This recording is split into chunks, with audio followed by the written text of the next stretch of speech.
Friends, welcome to Wonderla channel. ನೋಡಿ, ಇವತ್ತು ನಾನು ಆಮ್ಲ ಮುರಬ್ಬ ಅಂತ ಒಂದು ನೆಲ್ಲಿಕಾಯಿಂದ ಬೆಟ್ಟದ ನೆಲ್ಲಿಕಾಯಿಂದ ಮಾಡಿರೋ ಒಂದು ಮುರಬ್ಬವನ್ನು ನಿಮಗೆ ಹೇಳ್ತಾ ಇದ್ದೇನೆ. ನೋಡಿ, ಪ್ಲೀಸ್ ನನ್ನ ಈ ಚಾನಲ್ನೆಲ್ಲರೂ ಸಬ್ಸ್ಕ್ರೈಬ್ ಮಾಡಿ, ಲೈಕ್ ಮಾಡಿ, ಕಮೆಂಟ್ ಮಾಡಿ ಹಾಗೂ ಶೇರ್ ಮಾಡಿ. ನೋಡಿ ಫ್ರೆಂಡ್ಸ್, ನೆಲ್ಲಿಕಾಯನ್ನು ಮೊದಲು ನಾವು ಒಂದು ಚಾಕುವಿನಿಂದ ಮಧ್ಯದಲ್ಲಿ ಒಂದೊಂದು ಗೆರೆ ಇರುವಲ್ಲಿ ಅದನ್ನು ಸೀಳ್ಕೊಳ್ಬೇಕು. ಇದಕ್ಕೆ ನೀವು ಕಬ್ಬಿಣದ ಚಾಕುವನ್ನು ಯೂಸ್ ಮಾಡಬೇಡಿ, ಸ್ಟೀಲ್ ಚಾಕುವನ್ನು ಯೂಸ್ ಮಾಡಿ. ಹಾಗೆ ನೀವು ಅದನ್ನು ಸೀಳ್ಕೊಂಡು ಅದನ್ನು ನೀವು ಒಂದು ಇದರಲ್ಲಿ ಏನು ಅಂದರೆ ಹಬೆಯಲ್ಲಿ ಬೇಯಿಸ್ಕೊಳ್ಬೇಕಾಗತ್ತೆ. ಒಂದು 20 ಮಿನಿಟ್ಸ್ ಅದನ್ನು ಹಬೆಯಲ್ಲಿ ಬೇಯಿಸ್ಕೊಳ್ಬೇಕು. ಆಮೇಲೆ ಅದನ್ನು ತೆಗೆದುಬಿಟ್ಟು ಅದಕ್ಕೆ ಬೆಲ್ಲದ ಪಾಕ ಮಾಡಿ ನಾನು ನಿಮಗೆ ಮುಂದೆ ಹೇಳ್ತೇನೆ. ನೋಡಿ, ಮತ್ತು ಏನಂದರೆ ಇದರಲ್ಲಿ ತುಂಬ ಕೆಲವು ರೋಗಗಳಿಗೆ ಇದು ರಾಮಬಾಣವಾಗಿದೆ. ನೆಲ್ಲಿಕಾಯಲ್ಲಿ ಹೇರಳವಾದ ವಿಟಮಿನ್ ಸಿ ಇದ್ದು ಇದು ರೋಗ ನಿರೋಧಕ ಶಕ್ತಿಯನ್ನು ತುಂಬ ನಮಗೆ ಹೆಚ್ಚಿಸುತ್ತದೆ. ಪಿತ್ತ ಕೂಡ ನಿಯಂತ್ರಿಸುತ್ತದೆ. ಅಜೀರ್ಣ ಮಲಬದ್ಧತೆಯಿಂದ ಬಳಲುತ್ತಿದ್ದವರಿಗೆ, ಅಲ್ಸರ್ನಂಥ ರೋಗದವರಿಗೆ ಇದು ರಾಮಬಾಣವಾಗಿ ಔಷಧಿಯಾಗಿದೆ. ಜೊತೆಗೆ ಕೂದಲಿನ ಬೆಳವಣಿಗೆಗೆ ಕೂಡ ಹಾಗೂ ಕಣ್ಣು ದೃಷ್ಟಿಗೆ ಕೂಡ ಇದು ಸಹಕಾರಿಯಾಗುತ್ತದೆ, ಒಳ್ಳೆಯ ಪರಿಣಾಮ ಬೀರುತ್ತದೆ. ನೆಲ್ಲಿಕಾಯಿ ಒಂದು ಜ್ಯೂಸನ್ನು ಬೆಳಿಗ್ಗೆ ನೀವು 1 ಗ್ಲಾಸ್ ಕುಡಿಯುವುದರಿಂದ ನಿಮ್ಮ ಒಂದು ಶುಗರ್ ಲೆವೆಲನ್ನು ನೀವು ಮೇಂಟೈನ್ ಮಾಡಬಹುದು. ಹಾಗೆ ಇದರಲ್ಲಿ ಕಬ್ಬಿಣದ ಅಂಶ ಹಾಗೂ ಮ್ಯಾಗ್ನೀಷಿಯಂ ಹಾಗೂ ವಿಟಮಿನ್ ಸಿ ಇರುವುದರಿಂದ ನಿಮ್ಮ ಕಣ್ಣಿನ ದೃಷ್ಟಿಗೆ ತುಂಬ ಒಳ್ಳೆಯ ಪರಿಣಾಮವನ್ನು ಬೀರುತ್ತದೆ. ಹಾಗಾಗಿ ನೀವು ಮಕ್ಕಳಿಗೆ ಕೂಡ ಇದನ್ನು ನೀವು ಒಂದೊಂದು ಪೀಸ್ ಕೊಡ್ತಾ ಬಂದರೆ ಇದು ತುಂಬ ಒಳ್ಳೆಯ ಒಂದು ಪರಿಣಾಮಕಾರಿಯಾಗಿ ನಮ್ಮ ಆರೋಗ್ಯಕ್ಕೆ ತುಂಬ ಒಳ್ಳೆಯದು. ಹಾಗಾಗಿ ನೀವು ಇದನ್ನು ಮಾಡಿ ಒಂದು ದಿವಸಕ್ಕೆ 1 ಪೀಸನ್ನು ತಿಂದರೆ ಸಾಕು, ನಮಗೆ ಒಳ್ಳೆಯ ಒಂದು ಪರಿಣಾಮ, ನಮ್ಮ ಆರೋಗ್ಯದಲ್ಲಿ ಒಂದು ಒಳ್ಳೆಯ ಪರಿಣಾಮವನ್ನು ಬೀರುತ್ತದೆ. ಇದನ್ನು ಮಾಡುವುದು ಹೇಗೆ ಅಂದರೆ, ನಾನು ಇಲ್ಲಿ 250 ಗ್ರಾಮು ನೆಲ್ಲಿಕಾಯನ್ನು ತೆಗೆದುಕೊಂಡಿದ್ದೇನೆ. ನೋಡಿ, ಇದನ್ನು ಮಧ್ಯದಲ್ಲಿ ಸೀಳ್ಬಿಟ್ಟು ಅದನ್ನು ಹಬೆಯಲ್ಲಿ ಒಂದು 20 ಮಿನಿಟ್ಸ್ ಬೇಯಿಸ್ಕೊಳ್ಬೇಕು.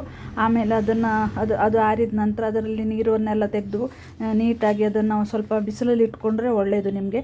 ಬಿಸಿಲಲ್ಲಿ ಇಟ್ಬಿಟ್ಟು ಅದನ್ನು ನೀರೆಲ್ಲ ಒಣಗಿದ ಮೇಲೆ ಅದನ್ನು ನೀವು ನೋಡಿ, ನಾನು ಒಂದು ಪಾತ್ರೆಯನ್ನು ಗ್ಯಾಸಲ್ಲಿ ಇಟ್ಬಿಟ್ಟು ಅದಕ್ಕೆ ಬೆಲ್ಲ ಹಾಕಿದ್ದೇನೆ. ನೋಡಿ, ನಾನು 250 ಗ್ರಾಮು ನೆಲ್ಲಿಕಾಯನ್ನು ಬೇಯಿಸಿಕೊಂಡು ಅದನ್ನು ಒಣಗಿಸಿ ಅದಕ್ಕೆ ನಾನು ಒಂದು 3/4 kg ಆಗುವಷ್ಟು ಬೆಲ್ಲವನ್ನು ಹಾಕಿದ್ದೀನಿ. ಅದಕ್ಕೆ ನಿಮಗೆ ಸಾಧ್ಯವಾದರೆ ನೀವು ಒಂದು 3 ಅಥವಾ 4 ಏಲಕ್ಕಿ ಕೂಡ ಹಾಕ್ಬೋದು. ಸ್ವಲ್ಪ ಕಾಳುಮೆಣಸು ಹಾಕಿದರೆ ಸಹ ಒಳ್ಳೆಯದಾಗುತ್ತೆ. ಇದನ್ನು ನೀವು ಒಲೆ ಮೇಲೆ ಇಟ್ಟು ಕದರ್ತಾ ಇರಬೇಕು. ನೋಡಿ, ನಾನು ಇಟ್ಟಿದ್ದೇನೆ ಹೇಗೆ ಆಗ್ತಾ ಇದೆ ಅಂತ. ಅದು ಫುಲ್ ಅದು ಕದರಿ ಸ್ವಲ್ಪ ಬೆಲ್ಲವನ್ನು ಪಾಕ ಥರ ಹದ ಬರುತ್ತದೆ ಅದು ನಿಮಗೆ. ಹಾಗೆ ಬರುವಾಗ ಅದು ಕಲರ್ ಕೂಡ ಚೇಂಜ್ ಆಗುತ್ತೆ.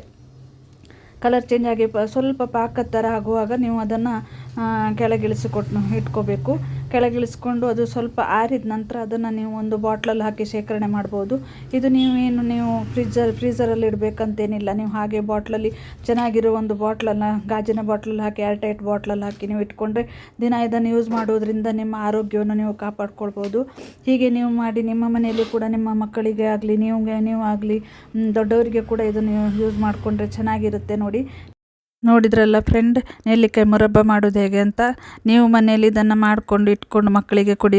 ದೊಡ್ಡವರಿಗೂ ಸಹ ತಿನ್ಬೋದು. ಎಲ್ಲರೂ ಸಹ ತಿಂದು ಇದನ್ನು ನಿಮ್ಮ ಆರೋಗ್ಯವನ್ನು ನೀವು ಕಾಪಾಡ್ಕೊಳ್ಳಿ ಅಂತ ನಾನು ನಿಮಗೆ ಇದರದ್ದು ಬೆನಿಫಿಟ್ಸ್ ಅಂತ ಏನು ಬೇಕೋ ಎಲ್ಲ ಹೇಳಿದ್ದೇನೆ. ನೋಡಿ, ನೀವು ಸಹ ಮನೇಲಿ ಇದನ್ನು ಮಾಡಿಬಿಟ್ಟು ಒಂದು ಜಾರಲ್ಲಿ ತುಂಬಿಟ್ಕೊಂಡ್ಬಿಟ್ರೆ ಇದನ್ನು ಫ್ರೀಝರಲ್ಲಿ ಏನು ಇಡಬೇಕಾದಂತಿಲ್ಲ. ಎಷ್ಟು ಚೆನ್ನಾಗಿದೆ ನೋಡಿ, ನೋಡಲಿಕ್ಕೂ ಎಷ್ಟು ಕಲರ್ಫುಲ್ ಆಗಿರುತ್ತೆ, ನೋಡೋಕ್ಕೂ ಹಾಗಿದೆ. ಇದರದ್ದು ಬೆನಿಫಿಟ್ಸ್ ಕೂಡ ಹಾಗೆ ತುಂಬ ಬೆನಿಫಿಟ್ಸ್ ಇದೆ. ಇವರಿಗೆ ನಮಗೆಲ್ಲ ತುಂಬ ಇದರದ್ದು ಬೆನಿಫಿಟ್ ಸಿಗುತ್ತೆ. ಹಾಗಾಗಿ ನೀವು ಸಹ ಮಾಡಿ ಇದನ್ನು ನೀವು ಒಂದು ಡಬ್ಬದಲ್ಲಿ ಹಾಕಿಟ್ಬಿಟ್ಟು ನಿಮ್ಮ ಮಕ್ಕಳಿಗೆ ಸಹ ಕೊಡಿ. ನೀವು ಸಹ ತಿನ್ನಿ, ನಿಮ್ಮ ಆರೋಗ್ಯವನ್ನು ನೀವು ಕಾಪಾಡ್ಕೊಳ್ಳಿ ಅಂತ ಹೇಳ್ತಾ ಇವತ್ತು ನೆಲ್ಲಿಕಾಯಿ ಮುರಬ್ಬದ ಬಗ್ಗೆ ನಾನು ತಿಳಿಸಿಕೊಟ್ಟಿದ್ದೇನೆ. ನೀವು ನನ್ನ ಈ ಚಾನಲ್ನೆಲ್ಲರೂ ಸಬ್ಸ್ಕ್ರೈಬ್ ಮಾಡಿ, ಲೈಕ್ ಮಾಡಿ, ಕಮೆಂಟ್ ಮಾಡಿ ಹಾಗೂ ಶೇರ್ ಮಾಡಿ. ಏನಾದರೂ ಕಮೆಂಟ್ ಇದ್ದಲ್ಲಿ ನನ್ನ ಕಮೆಂಟ್ ಬಾಕ್ಸಲ್ಲಿ ಕಮೆಂಟ್ ಮಾಡಿ. Thank you for watching. ಇದನ್ನು ಮನೆಯಲ್ಲಿ ಮಾಡಿಟ್ಕೊಂಡು ಮಕ್ಕಳಿಗೆ ಕೊಟ್ಟರೆ ಒಳ್ಳೆಯದಲ್ವಾ. ಹಾಗೆ ನೀವು ಕೂಡ ಸಹ ತಿನ್ಬೋದು. ಇದನ್ನು ದಿವಸಕ್ಕೆ 1 ಪೀಸ್ ತಿಂದರೆ ಸಾಕು, ತುಂಬ ಇದರದ್ದು ನಮಗೆ ಬೆನಿಫಿಟ್ಸ್ ತುಂಬ ಸಿಗುತ್ತೆ.